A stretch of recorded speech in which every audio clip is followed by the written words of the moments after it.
और दोस्तों, स्वागत है आप सभी का हमारे चैनल भक्ति ज्ञान में। दोस्तों, आज मैं आपको ज्येष्ठ मास महात्म के 8वें अध्याय की कथा सुना रहा हूँ, जिसमें हम वर्णन करेंगे गौरी व्रत महात्म। स्कंद जी कहने लगे कि पहले हिमवान नाम करके पर्वतों का राजा था। वह स्थावर जंगम दोनों रूप धारण करता था।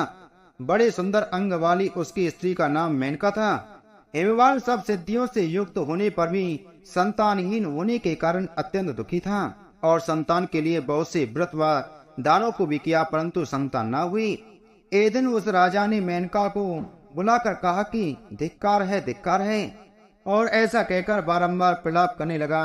वह कहने लगा कि जो स्त्री रक्त और लावण्य से युक्त होने पर भी संतान से हीन हो, वह स्त्री समस्त लोकों में निंदित और निर्भाग्य है।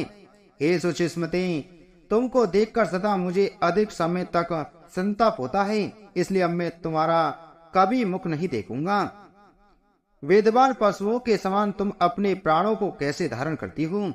अपने पति के ऐसे वचन सुनकर जैसे वायु के आघात से केला और वज्र के आघात से पर्वत गिरता है, वह मेनका पृथ्वी पर गिर गई और रोती हुई और विलाप करती हुई भगवान विष्णु की शरण में गई। लक्ष्मी जी की प्रार्थना करने पर और सामने नारद ऋषि को देखकर भगवान विष्णु ने नारद जी को मेनका के पास भेजा। नारद जी ने वहां जाकर मेनका को वर्णासन व्रत का उपदेश दिया और कहा कि ज्येष्ठ तृतीया आने पर इस व्रत को करो।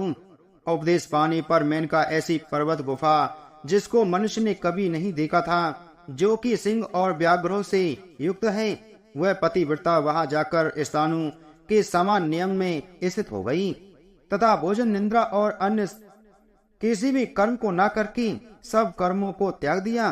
केवल भगवान विष्णु की गुणमयी और मानसी माया का सदा स्मरण करती रही। यह सब दुष्कर कर्म ज्येष्ठ मास में हुआ।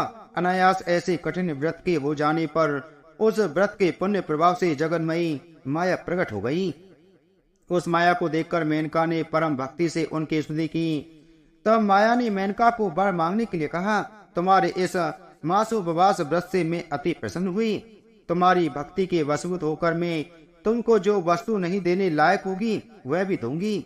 जगदम्बा के ऐसे वचन सुनकर मेनका अति प्रसन्नता से बोली कि हे देवी, यदि आप मुझ पर प्रसन्न हैं तो मेरे आंगन में आप प्रसन्न होकर रहें। जगदम्बा कहने लगी, मैं कन्या होकर रहूंगी। ऐसा कहकर फिर कहने लगी कि हे मेनका, तुम्हें एक पुत्र भी होगा।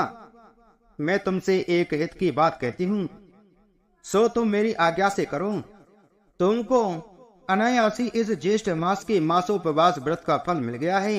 अब तुम अपने घर को जाओ और सदैव इस व्रत को विधि पूर्वक करती रहो। ऐसा कहकर माया अंतर्ध्यान हो गई और मेनका भी अपने घर चली गई। घर जाकर मेनका ने राजा हिमवान से सब समाचार विस्तार पूर्वक कहा और भृगु ऋषि के उपदिष्ट मार्ग से ऐसे व्रत को मेनका ने भी किया।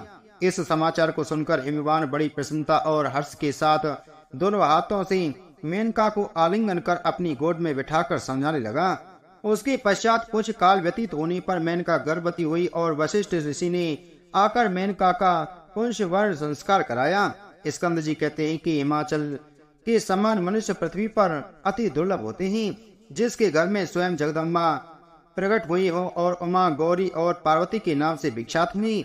इस प्रकार ज्येष्ठ शुक्ल चतुर्थी को शिवा प्रकट हुई। इसलिए सौभाग्य की वृद्धि के लिए स्त्रियों को चतुर्थी के दिन शिवा का व्रत अवश्य करना चाहिए। मिट्टी का शिव बनाकर मंडप के चारों द्वारों को अच्छी तरह शोभित करना चाहिए। गिरजासन के चारों तरफ धान्य को बिछाकर मध्य भाग में अपनी शक्ति के अनुसार चांदी का झूला बनावे।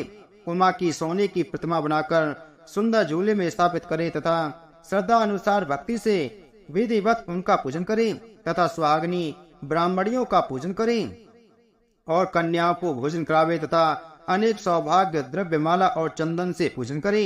गाना बाजा तथा कीर्तन आदि से सारा मास व्यतीत करे।